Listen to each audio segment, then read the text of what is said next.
Immaculate Heart College, in cooperation with Medico, presents Dr. Thomas A. Dooley speaking at Hollywood, California, with introductory and closing remarks by the president of Immaculate Heart College, Sister Mary Humiliata. And now, Sister Humiliata. We at Immaculate Heart College are pleased indeed that we are privileged to be hosts to Dr. Dooley for the second time as he visits Los Angeles. Your presence here, dear friends, and the disappointment of the hundreds we have turned away is strong testimony to the magnificent work of Dr. Dooley, whose dedication has captured the imagination and the heart of all America. For me to expand on the work that is his would be to take away from the time that is rightfully his. With great personal pleasure, therefore, I present our friend, Dr. Tom Dooley.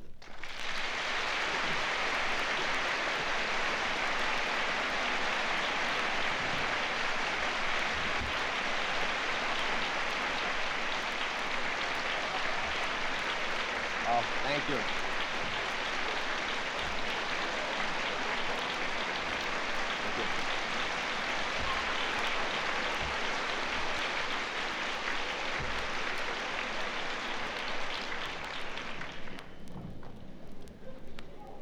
Thank you very much for having the patience to sit here.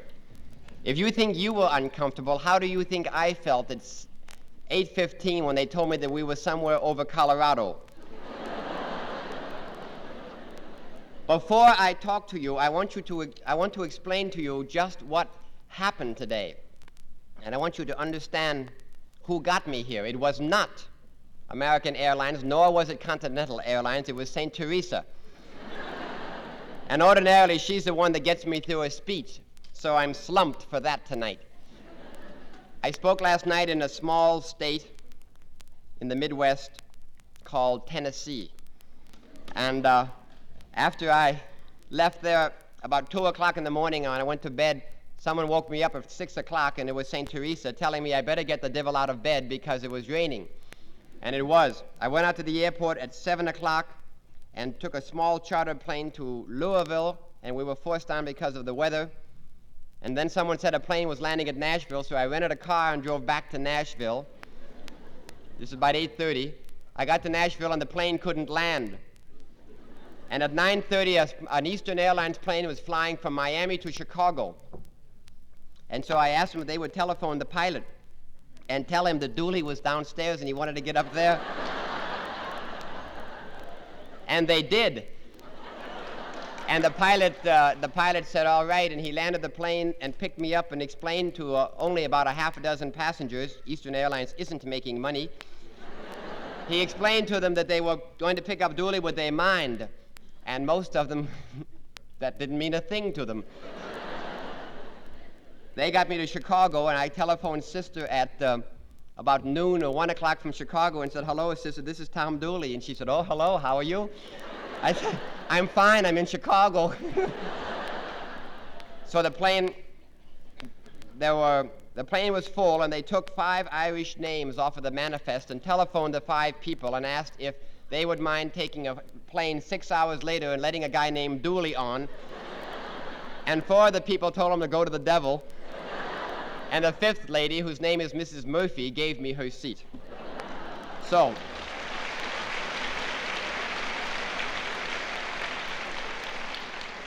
thanks to the grace of God, St. Teresa, the good fortune of Mrs. Murphy, and the luck of the Irish, Dooley got here late. Now let me bring you my annual report. It seems that about every 18 months I come back to Los Angeles to speak to all of you and bring you up to date. I would like to tell you tonight the things that have happened since last I saw you all. I would like to tell you the things of Medico, and then I want to take you all back with me to my high valley, back to a village called Muang Sing, up in the foothills of the Himalaya. And I would like you to spend about an hour with me up there. I think it's important that you come to Muang Sing. I think that it's important that you know of my valley, because I believe that what comes to my valley in the tides of time will affect other valleys and other lands and other people. You remember 1954 and the evacuation of Vietnam. You have all heard me speak of it many, many times. I hope you've read of it. You know the story of Vietnam, and you know how I had the good fortune to be plunged into the wretchedness and into the misery of that evacuation. And from seeing 600,000 people, from seeing the stink and filth and naked, ripped and torn humanity of Vietnam, I was able to learn just what my job on this earth really was. From the wretchedness of Asia, I learned something about the fineness of the people of Asia. In 1955, after the evacuation, I went to Japan, and I remember very distinctly reading the words of a German Jewish girl who was in prison during World War II. And she wrote of a dream of hers, and that dream became my dream, and perhaps yours. Anne Frank said in her diary, "Things will change, and men become good again, and these pitiless days will come to an end, and the world will know once more order, rest, and peace." In 1956, I thought the world would know these things, and I still do. However, I do not think the world is going to simply arrive at the dream of Anne Frank, not by any simple matter of evolution, but rather we are going to have to strive and seek and achieve this kind of world. And when I say we, I mean the whole world. Asia must seek and strive to reach this state. But Asia needs help. She needs help from the free world. And the leader of the free world is America. And the leader of America is you and me. The job of achieving this dream is not the job of a government alone. It is the job of each of the individual citizens, because it is the value of you and me that makes our government. And it is the value of our government which will bring chaos and catastrophe, or order, rest, and peace to the whole world. America can be most successful in Asia if our foreign policy is successful, and our foreign policy depends primarily upon the image that we create. The success of America in Asia depends upon the image that America creates in Asia, the image of America and of Americans, the image that is in the minds and hearts of the people of Asia. And to create this image is not a job of a government, because a government cannot do it alone. To create this image, there must be other things besides high dams and express highways and a huge economic kind of a program. To show Asia what Americans are really like, we must take to Asia individual Americans. We must show the people over there the hands and the hearts of healing. We must show them the lips and tongues of teaching. We must show them what the individual American is really like. This is a wonderful challenge to young people. This is a very wonderful era to be young, because never before has such a challenge been flung. Never before have we had an opportunity to grapple with problems of such magnitude as this. And never before have we had a chance to give an answer whose consequences might well alter the history of the world. You know, I came back to America, wrote the first book, made enough money, went back to Asia on our own with the men who had been my Navy sailors, and as civilians we built a hospital in the high valley of Nam Ta. I spoke to you of that hospital, how we built and stocked and supplied a village hospital. We trained the people in the village how to run it. We taught them the necessities. No, we did not make them into American nurses. No, we did not make them into mirror images of the American Medical Association, but we taught them the fundamentals that they had to know. We taught them how to handle the basic diseases, and we showed them just what young Americans were like. At the end of 18 months, by the end of 1957, we had exhausted our finances and most of our medicines, and the government of Laos took over our hospital and made it a hospital of the kingdom. And they are running that hospital today. And I go back frequently and visit Nam Ta. And they are doing fine. They are not running the hospital as I would, no. And I don't run a hospital as you do. You have a 20th century hospital here. The hospital in where I live is a 19th century hospital. When I leave, it drops to the 17th century. And that's fine, because most of the people in the High Valley live in the 15th century. I came home the end of 1957, and I stopped off in Africa to work for a while for one of the most magnificent men of this age, to work in the hospital at Lambaréné on the banks of the Ogawi in the Belgian Congo, and to work for Dr. Albert Schweitzer. Now, I could stand here all night and talk to you about Dr. Schweitzer. He is as magnificent and as fine and as marvelous as everyone says he is, and he is also a difficult, stubborn, irascible old kraut. And I am of Irish extract. However, from the man, I learned a great many things, and from his philosophy, and from the philosophy of my background, and from the experiences that I had in Laos, I got together with Dr. Peter Commanduris in New York in February of 1958, and he and I molded all of this together into an amalgamation. And we gave birth in February to what we call Medico, meaning Medical International Cooperation. Now, there have been many adjectives to describe Medico, but basically there is nothing more eloquent than what Norman Baker said.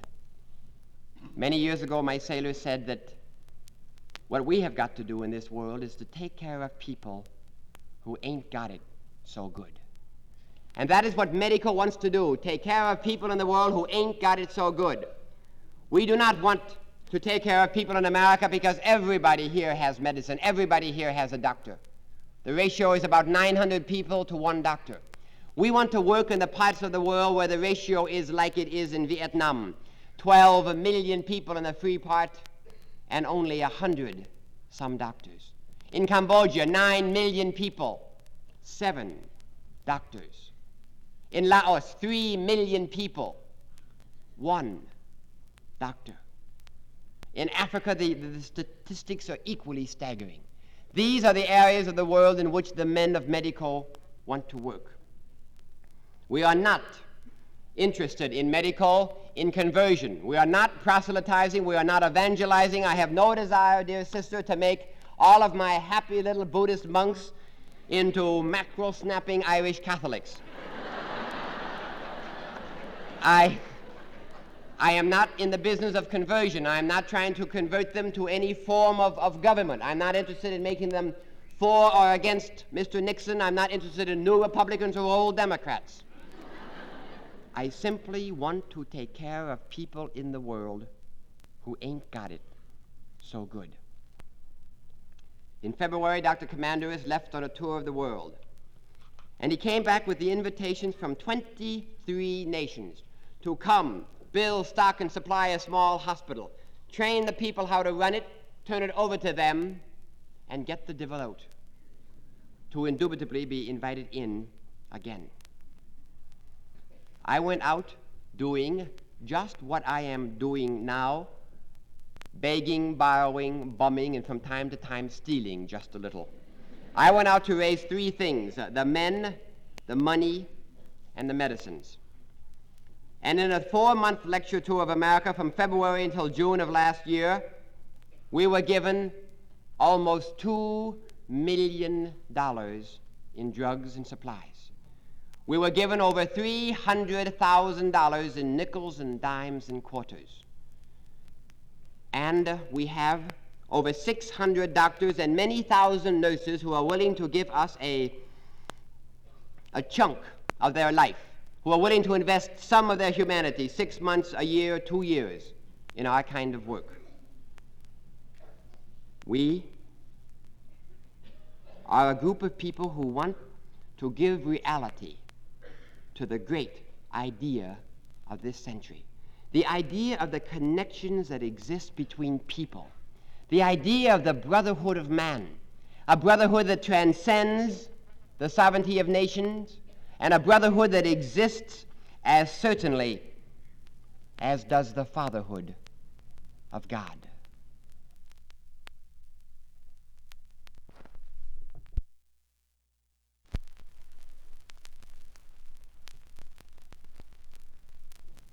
In June of last year, I took a new team back to Laos.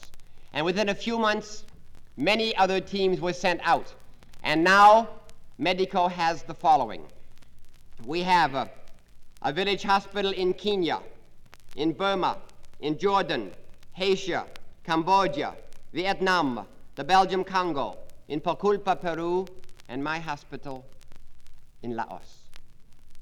These are not blueprints for next year. These are not plans. These are existing programs that have been made possible by the heart of all America helping us to do the job. Each team has a complete story of its own. The Kenyan team is composed of a young Negro doctor who is a Kyukyu tribesman. He came over to America as a young man with the help of a pen pal. He came out to the West Coast, worked his way through high school and college, received a scholarship, and graduated a maximum cum laude from Stanford Medical School. He heard an Irishman talk about the kind of work he was trying to do. He came up and said, "I like this idea." And 8 months later, Dr. Commanderus sent him back to Kenya with a pledge of $25,000 a year for 5 years, with almost $250,000 in medicines. The Kenyan government and his old village where he was born and raised built for him a small village hospital. And he is taking care of his own tribe in Kenya, the people who ain't got it so good. We have a young doctor and his wife in Burma. We have a team in Cambodia, which is very close to my heart. We have a boy named Dr. Manny Vugaropoulos. He's a Greek Orthodox sister. And Manny has a team in a town called Kratie, Cambodia. And I visited him just a few months ago. And Manny brought over his fiancée from New York, and her name was Rosa Sabatino. And Manny and Rosa were married in Cambodia. And they were married back at the ancient court of Angkor, in the court behind the pool of the leper king. And she wore the traditional costume of Cambodia and danced the traditional marriage dance. And after the Buddhist wedding, they had the Christian ceremony. And everybody in Asia was quite interested in this, because here was a boy named Vugaropoulos marrying a girl named Sabatino in the ancient kingdom of Khmer while working for a guy named Dooley. Each of the teams that I mentioned have become an intimate and an integral part of the community life. We do not live in any air-conditioned compound. We do not speak in a foreign language. We live in their villages. We go to their weddings and their funerals. We speak their languages. We become an intimate part of their life. A great compliment was paid one day, backhandedly, by an American visiting me. He said, "Doctor, when you walk around the village, nobody even looks at you anymore." And this is true, because we are just part of that village. We believe, the teams of Medico, that we can win friends for America best by getting down to the Asians on their own underdeveloped and primitive levels, by working with them for goals that they seek, that they understand, by not building a dynasty beyond their capacity, and by working with them on a human-to-human, person-to-person, heart-to-heart kind of a program. I went back to a high valley just on the other side of the mountain range from Namta into the valley called Muang Sing. And in Muang Sing, I built a new hospital. Now let me describe this one for you. I could put my whole hospital inside of this auditorium about 3 times.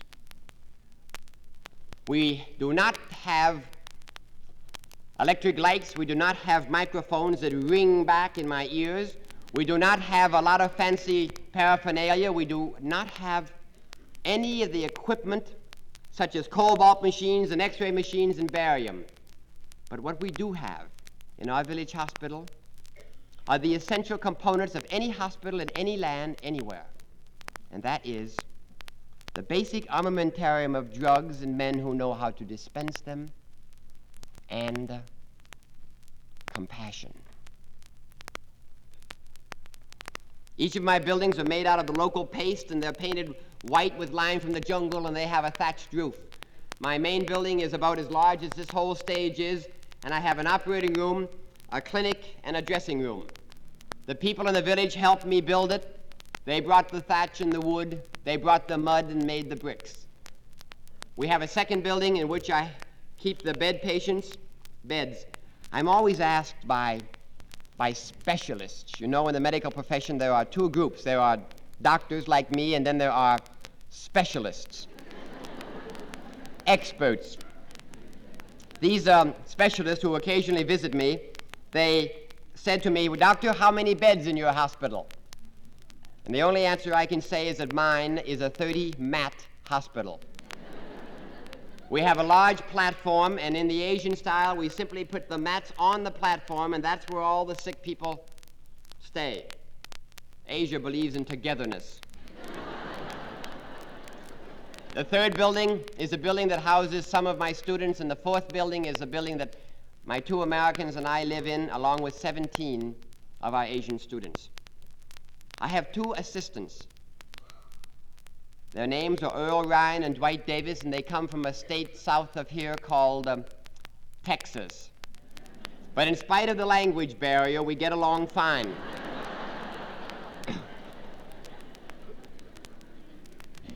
These two men are in charge of our education program, and they teach school in our valley. And all of our students, amongst other things, always want to learn English. They always want to know at least some expressions. And sister, if you ever leave the valley of Los Angeles and you come way out, half a world away, out in the beyond, and your plane lands in a very grassy landing strip at my village, some little kids will come out and they will look at you and they will greet you and they'll say, "Howdy, partner."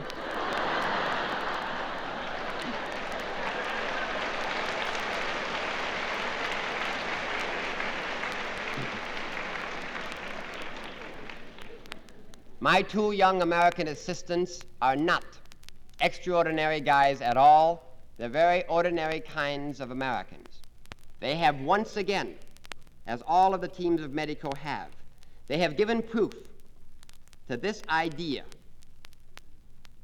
that America is made up of ordinary young men who, when the challenge is flung to them, can do an extraordinary job. And so it is with Dwight and Earl. We have an education program, and that's the best part of our work. It is much more important that we leave circulating in the minds and hearts of these people certain things rather than just leave drugs circulating in their bloodstream. And we take the students out of the rice paddy and out for the backs of water buffaloes. And they come in and they join our team and they work with us. And they have a tremendous vitality. A vitality that sings and surges each day. They come at dawn and they work until the sun sets. And they sit around at night and look at pictures in our books. And they ask us questions.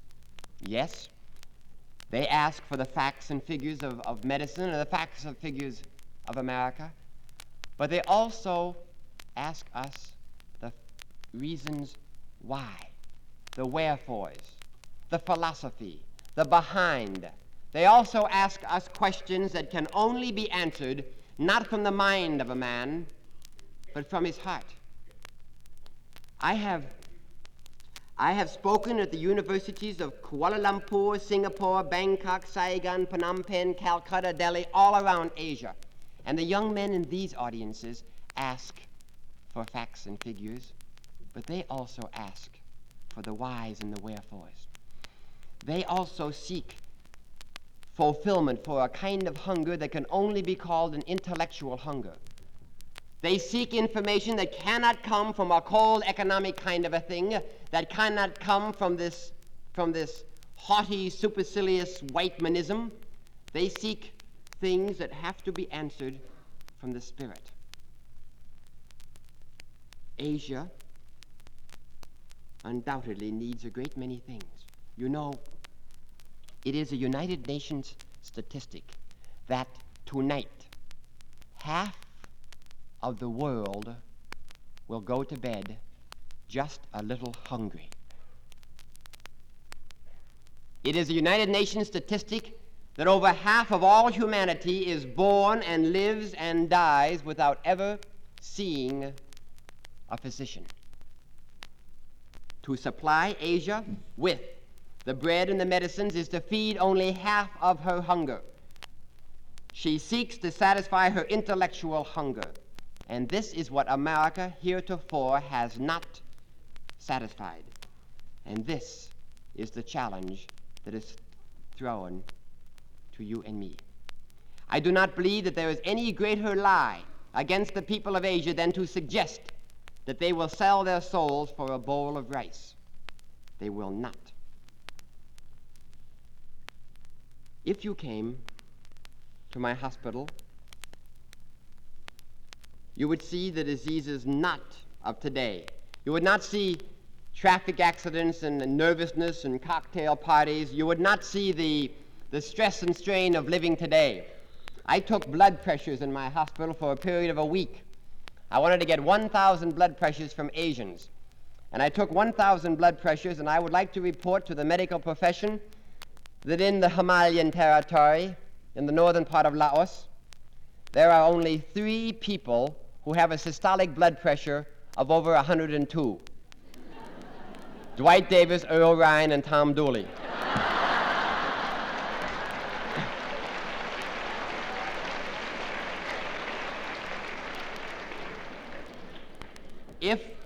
If you came to my hospital, you would see the diseases of yesterday and of the last decade and of the last century. You would see the diseases of the biblical days. Every day, 2 or 3 times, a family comes and thrusts in front of us a bundle. And inside of this bundle will be a small child. And we unwrap layer upon layer upon layer of clothing to find just a huge, bloated, glistening abdomen. An abdomen that looks like a balloon that any moment is going to burst. And above this abdomen, around the navel, there will be small black marks where the witch doctors tried to burn the evil spirit out with a hot ginger root. And above this abdomen is a small little bird cage of a chest. And above that, a face that's haggard and tired, and the eyes are bleak and blind with dying. This child has a disease that we call kwashiorkor. It's simply a form of negative nitrogen balance, a form of malnutrition. There's plenty of food available. They don't know how to prepare it. It's simply an easily cured and an easily prevented disease. All we have to do is hospitalize the child for a period of 2 weeks and give the child vitamins and proteins, and then explain to the parents how this happened and to make sure that it never happens again. And at the end of 2 weeks, that child will grow normal, and the belly will go down, and the chest will fill out, and the eyes will shine and glisten. And the child will grow to be a normal child, to be a healthy child, as yours. Do you know what it costs us to cure that child? Less than $1. It costs $25,000 a year to run a Medico hospital. We treat approximately 100 people a day at clinic. We do 2 and 3 major surgical procedures every day. And we have a vaccination program that in Muang Sing has reached 45,000 people in the High Valley. $25,000 will treat 36,000 people. I mentioned that we do not have traffic accidents. That is not quite true. I made a mistake.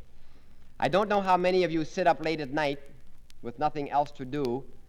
But if you saw a show recently called Jack Parr, I mentioned this anecdote.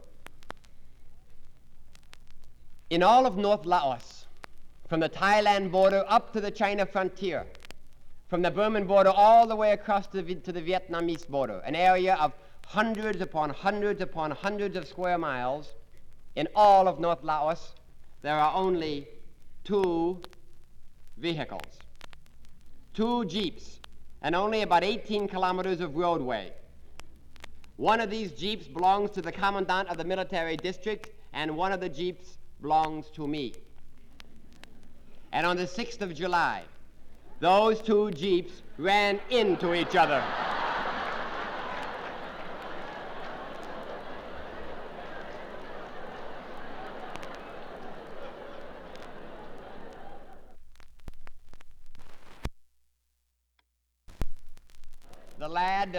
The lad who was driving the jeep, my jeep, the Lao boy, was driving on the trail out to the airstrip, and the other military jeep was coming in, and he was so aghast at seeing another vehicle. And the boy was very, very badly shook up. I was worried about a psychiatric incident, and so I went through a magazine and I found a picture of this spot on your freeway here where there are 5 levels of freeways, and I pointed out the chaos on that freeway, and I said, you see, in America, they have traffic accidents too. And the boy was soothed. And to follow up, in case you did watch that Jack Parr show, yes, Charlie Weaver did give me a Jeep, and the Jeep company gave me another Jeep, and the Studebaker company gave me a Lark, and the Ford company gave me a Ford station wagon. I don't need any more vehicles. Thank you.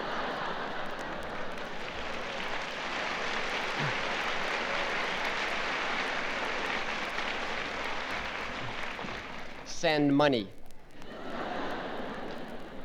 There have been many ways that people have helped Medico. Of the monies that we have earned in the last year, about $300-some thousand, at least 25% of that money came from the high schools and the colleges of America. Your own school here had a program to raise money for me, and you have another one coming up in a few more days. And all the high schools around the country did. Let me give you some of the other programs and the way people helped. One school had an Eat a Hamburger for Dr. Dooley Day. And a girl wrote me and sent me several $100s and said, we sold those hamburgers for $1 a piece, and Dr. Dooley, they weren't worth a dime. Another school had a shake, rattle, and roll for Medico. Another school had a do it for Dr. Dooley Day. I don't know what they did, but they charged for it.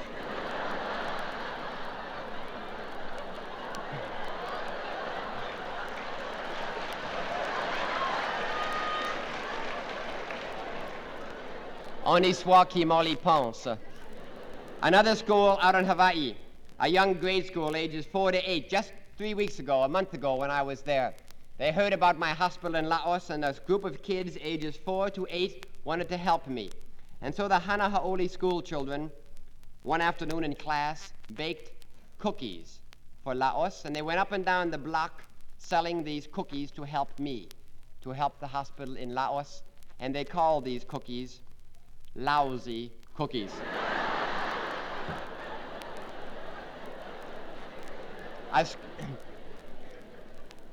A school in Hawaii had a dance for me, and I had asked them for soap. And they had a boy a bar dance, and every boy that came to the dance had to bring a bar of soap. And they had a big sign in the gymnasium that said, soap for Dr. Dooley. And someone had written along the side of this sign, obviously, the dirtiest doctor in Asia. If you would like to know my address, it is Box 2, Times Square, New York. I repeat, Box 2, Times Square, New York. And if you don't want to bother sending money, as you walk out of this auditorium, there will be one large punch bowl available. Now, Let me go on. We have in our village much of the warmth that comes to us from the knowledge that we represent all of you. We're not alone out there in the least. We're not isolated at all, because we have the warmth of the knowledge of your help. We have also the wretchedness and the misery of any land that lives along the rim of red hell. And the hospital at Nam Ta was about 8 miles from the frontier, and our hospital in Muang Sing is about 5 miles from the frontier. It's just a mountain pass. It's just over there on the left, the China frontier, the very rim, the very curtain of godlessness. From the valley on the other side of ours, in the province of Yunnan, from there to us have come in the last year over 14,000 refugees. Once again, refugees. As there were 600,000 in Vietnam, as there were 2 million out of China, as there were several million from Pakistan, India. The still sad song of humanity is and shall always be refugees, the displaced people. And all of those who come to us bear with them the scars and the marks, physical and psychological, of communism. And if you came with me and lived in my village, you would know very quickly just what communism is. You would understand it, not its dialectic, not its philosophy. You would understand the hand and the claw of communism as we do. Almost every day someone comes to us with something like this. One afternoon, I was building a cage just about the size of this lectern, a little higher. We'd been given a small Himalayan sun bear, and we were building this cage to keep the bear in. And a man came and watched me, and soon that man began to cry. And I called for a Yunnanese interpreter who spoke to the man, and then the interpreter began to cry. And this is what the man had said. He said that to his valley, the communists had come and they had built a commune. In the Yunnan, the communists built a commune by taking a village of some 3,000 huts and destroying the huts in the middle and putting the men on this side and the women in these huts. And the children and the old people are taken to another valley to live. The communists are attempting to destroy the basic unit of mankind, the family. And then all of the cooking utensils are smelted down to a general cooking area. And all of the harvested rice is put into a general area. And this man was harvesting rice one day with his 16-year-old son, who is not considered a child, but who must work in the fields. And the boy, instead of turning in the rice into the village commune, the boy kept 2 handfuls of rice to give to his mother. And the boy was caught. And this is a crime against the state. And so the boy was put into a bamboo cage to the heights of this. He could not stand nor sit. His leg was thrust out of the side of the cage. And the cage was put into the middle of the commune, and around it was put a roll of barbed wire. And around that were put the guards. And the village and the boy's parents witnessed the 13-day starvation and agony and death of that lad. And the parents escaped, came down to Muang Sing, and the man came into my house and he said something which I wrote in my notes. He said, in our commune, the people are just bricks. Enlarge on that idea, and you can say that in the godlessness of communism, in the state of communism, the people are merely bricks in the wall of that state. Whereas in our very precious way of life, our state exists only of the people and by the people and for the people. We have still in our valley the problems to handle, such as the language barrier, and that problem that I spoke to you of once before, witchcraft. For those of you who don't understand the problems of witchcraft, let me repeat. The hardest thing that we have to do is learn how to get along with these people, how to get along and work with and put up with and handle and deal with witch doctors. Now, I was taught at Notre Dame that when you come to an obstacle such as this, if you can't fight them, join them. So we go out in the villages and we find some old snaggle-tooth, snarl-faced, beetle-chewing old gal, and we say, "You must be the local witch doctor." And she says, "Yes, I am." And I say, "Well, now, listen, honey. Let's you and I do like all the doctors do in America. Let's get together and build a clinic for income tax purposes. Now, if you work for me, I'll pay you." And she becomes part of my hospital, and she joins my staff, and she does not lose face. And she becomes actually a part of my program, and I give her a fingernail clipper and a scrubbing brush, and I give her a silk scarf to wear around her neck that somebody might have sent to me, and she becomes part of my hospital staff. Every once in a while, one of those specialists come to visit me, and they say, "Who are all these people?" And I say, "Well, these are my 2 Americans, and these are my graduate nurses, and these are my student nurses, and these are my midwives, and these are my witch doctors." And they just don't seem to understand. Now, the witch doctor works for me, and she sits on the side of me at sick call, and a patient will come up to me, and the child will have a huge infection on the side of the face, and I'll turn and say, "You know, Maggie, this looks to me like the child has a staphylococcus infection of the mandibular area, and it might well develop into an osteomyelitis. What do you think?" And Maggie mumbles something to me, which every time they say it, it sounds like ooh, ah, ooh, ee, ting, tang, walla, walla, bing, bang. And I say, "Well, what are you going to do about it?" And she says, "Oh, I've got a little paste I made up here of beetle juice and cow dung and uric acid, and I'm going to put that on the side of the face." And I say, "Okay, Maggie, you do that, because I'm going to give this kid a shot of penicillin." And Maggie says, "But doctor, the patient's not sick back here, the patient's sick here." However, the next day, the patient is markedly improved, and the very grateful parents pay me in 2 coconuts, and I give 1 to Maggie. The American Medical Association frowns upon this. It is called fee splitting.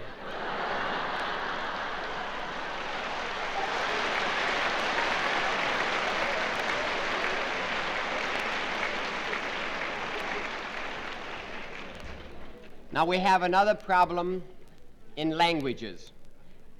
This is a difficult problem. Now, sister, clutch your beads.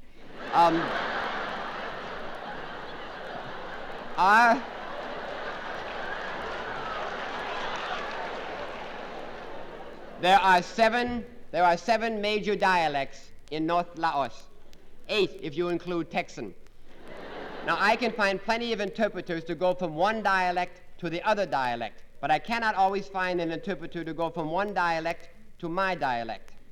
And therefore, the patient must go through several people to get their diagnosis to me. And oftentimes, there are slight errors in diagnosis.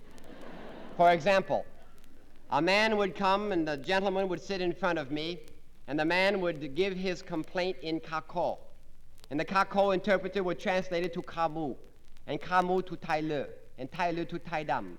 And the Taidam would turn and tell me in Lao, and I would tell my assistant in English to give that gentleman something for his pregnancy.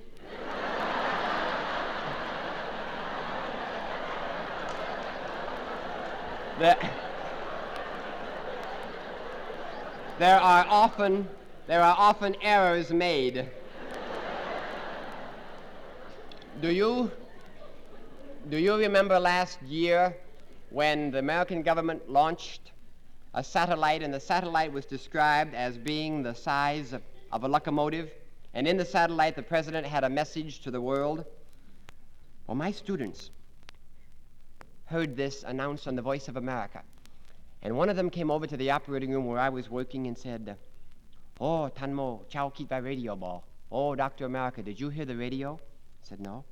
He said, "Well, I'm not sure that I understood it correctly, but it seems that the American government has put President Eisenhower in a locomotive. And they have sent that locomotive into orbit. And Mr. Eisenhower is going around the world wishing everybody a Merry Christmas."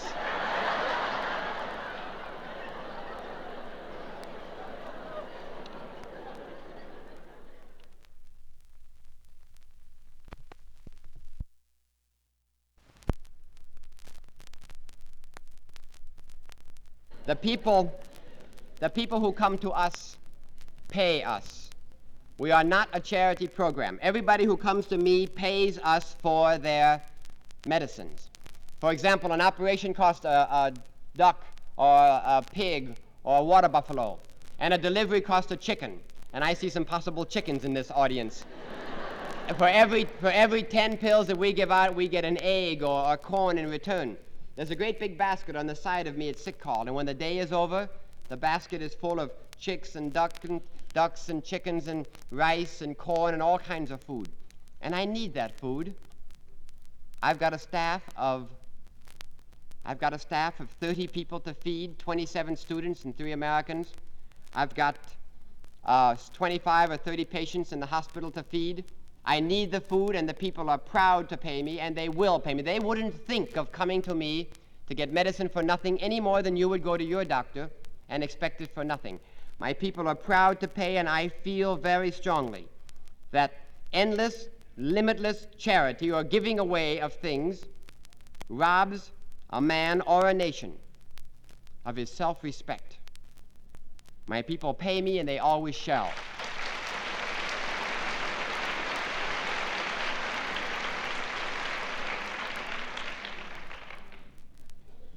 Accordingly, the host governments of these nations support us. For example, the Laos government gives me customs-free entry. They give me all internal transportation. The Laos government pays the salaries of my 27 students. The Laos government helps build my buildings, and they give me a carte blanche for their medical warehouse. We are a service to these nations. We go to a nation only if the nation volunteers to do these things for us. And then we will go and build and stock and supply. And then we will train, and at the end of 2 or 3 or 4 years, each medical team will turn over our program to them, and we will get out. This is a whole new concept in Asia. From colleges to the royal families, they have said to me, never before have the Western people come to us like this. They have always come to us with medicine, but along with the medicines, they have brought a form of government, a colonialism. Or they have come to us with medicine, but along with medicine, they have brought the Bible, and they have tried to preach and convert. Never has anyone come to us simply to take care of us because we are sick. And it has taken me almost 6 years to prove to these Asian nations that we are not interested in anything except those of them who are sick. I cannot emphasize this enough. At Bandung, Indonesia, several years ago, President Sukarno said, "Great chasms yawn between nations and groups of nations. Our unhappy world is torn and tortured, and the peoples of our country walk in fear, lest, through no fault of their own, the dogs of war are unchained once again." In Laos, the dogs of war have been unchained. And once again, Laos is consumed not in an internal war, but in a war that is being supported by the communism from without. The leaders of communism within Laos are called the Pathet Lao. And the leaders of communism outside of Laos in North Vietnam, where they get their help, be it proved or not proved, the leaders of that territory are called the Viet Minh. And the Viet Minh get their support from the leaders of South China Yunnan communism, where they are called the Neo-Lao Hak Sat. And they get their orders from the Union of Soviet Socialist Republics. This is communism. Whatever title it might go under, be it the Pathet Lao or the Viet Minh or the Neo Lao Hak Sat, it is communism. And the leaders of this program are one. They are the same caliber, type, and breed of man. And communism in every area is led by men who denounce God, men who deny freedom, men who exalt treachery, men who counsel deceit. Communism is led by men who, when it is necessary, exterminate a whole ethnic group, as they have just done with the Shamba tribe in Tibet. Communism is led by men who have avowed and publicly proclaimed that the purpose of their government is to destroy our form of government and our way of life. And I believe very strongly that in this decade of ballet teams, in this period of exchanges of state visits, in this period of friendship with other nations, I believe America must not forget the true face of communism. I think we must not be lulled into a complacency. I think that those who believe that communism is changing should come and see the high village of Muang Sing or the refugees of Vietnam. I think that Americans must not forget that with the godless augur of communism, America as a nation, we as our peoples, and our leaders as our leaders can have no kind of conferences or concessions or compromising.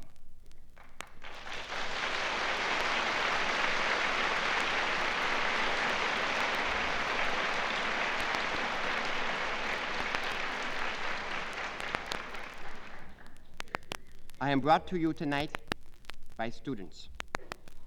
I would like to speak for a few minutes directly to the students. I am frequently asked questions by you. I get a great deal of mail from students. And I would like to say just a few points. Don't be bland, quiet, stolid kinds of students. Don't stay safely within the margins of your own campus. Don't stay safely within the margins of your books and your continent and your customs. Listen to the voices that are speaking to you from around the world. Listen, students, to the voices of Asia. Listen to the voices of Africa. Listen to the voices of conflict. Look at the civilizations that are being torn apart. Look at the things that are falling from the sky. Know that people around the world are in agony and suffering and dying. Expose yourself as students to the shattering new ideas and to the strange new forces that are molding this world. Know that most of the people in the world hate you. Know why they hate you, and do not fear their hate. As students learn that the most powerful weapon against hate is love. The most powerful weapon against this ignorance of them is knowledge of them. The most powerful thing a man can do is to be gentle. Work in school now, yes. Collect your facts and your figures, yes. But mold your philosophy. Learn the things that you must learn. Have the answers tacitly and succinctly in your hand. Learn about your God. Learn about your faith. Learn about your country. Know what the words like freedom and democracy and equality mean. Don't just let our governments blather and bleat about them. Go out and act these things out. Know, understand. Assemble all this now in your classrooms. It's like education is like a delayed action bomb. You assemble it now in your classrooms, and then at a later date, the explosion will come. Strength is often a matter of preparation. Lose yourself in something greater than yourselves. Invest some of your humanity in the rest of the humanity of the world. Don't let time and space anesthetize you. Don't think that, well, it's not my concern, it's a long ways away. I left Bangkok, Thailand at 3 o'clock in the afternoon, and I had lunch the next day in New York. There is no more time. By the time you students are my age, you will cross this half of a world in 6 hours. There is no doubt about it. And then if someone in Asia is angry, you shall be in danger. If someone in Asia is sick, you shall be in danger. Listen and learn these things, and learn them now. Two notes that I would like to close on. First of all, I would like to bring you completely up to date. I came home on the last week of August. I came back to America. My 2 Americans are still in my village hospital. They are still taking care of the people who are sick. They are still in the mountains with the student staff. I came home because I had a form of cancer, and I would like to get the diagnosis straight because it has been called a little bit of everything. One magazine said that Dooley had sarcoma. He does not.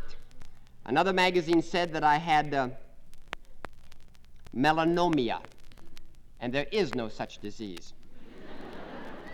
I came home with a cancer called melanoma. It was cut out. The surgery is finished. I can best describe it to the ladies in the audience by saying that the surgeons did an operation. I used to be about a 48C, and they cut me down to a 28 AA.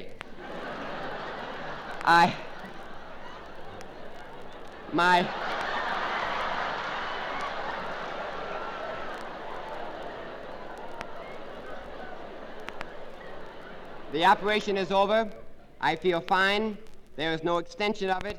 I am now on a lecture tour, and the total tour has 49 speeches in 37 different cities in 41 days. I am going back to Laos on Thursday a week. I'm going back to work in my hospital. They tell me I have a good chance to live to be an old man if I can just survive that lecture tour. I am going back, and I will probably return to America, and I intend to keep coming back here to beg, borrow, bum, and steal for many, many years in the future.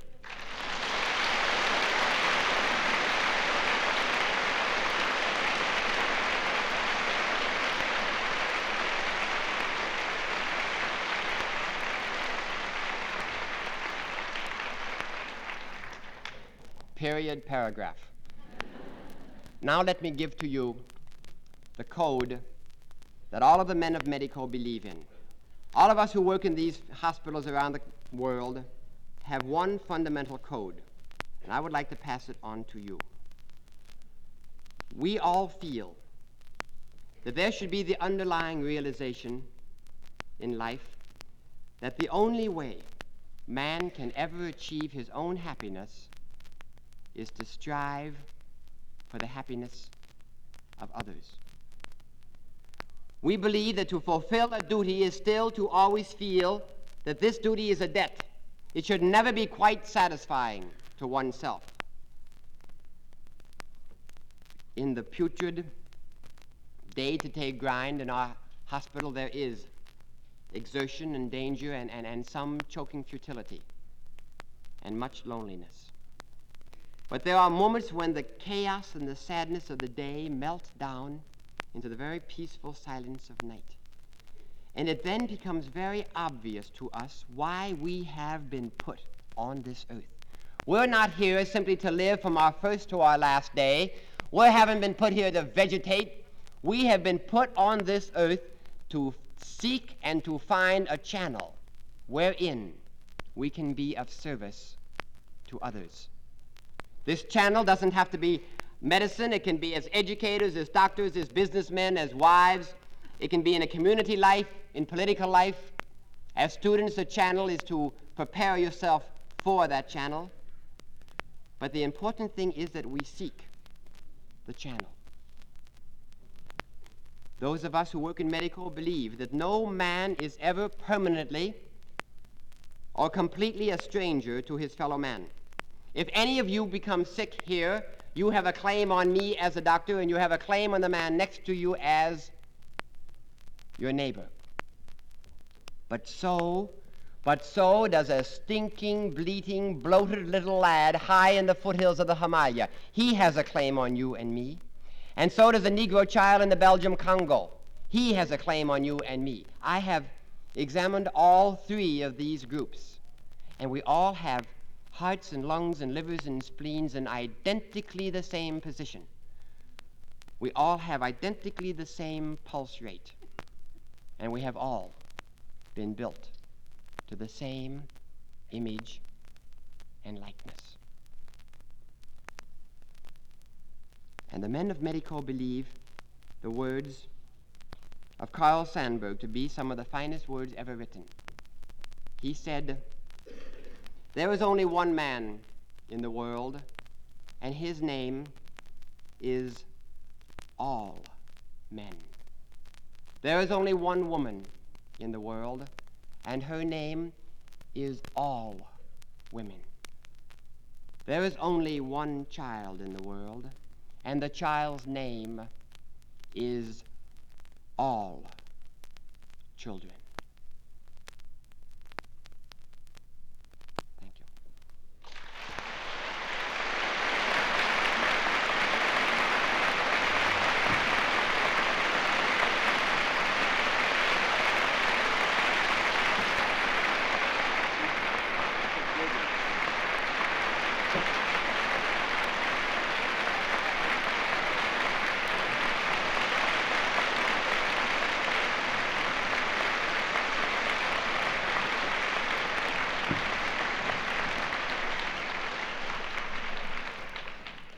Thank you, Dr. Dooley, for bringing us the particular kind of joyous inspiration that it is your gift to give. I know that I can pledge the support of all who are here, and I know that with you too will go our prayers as we say, God bless you, Dr. Dooley. Come back to us soon again.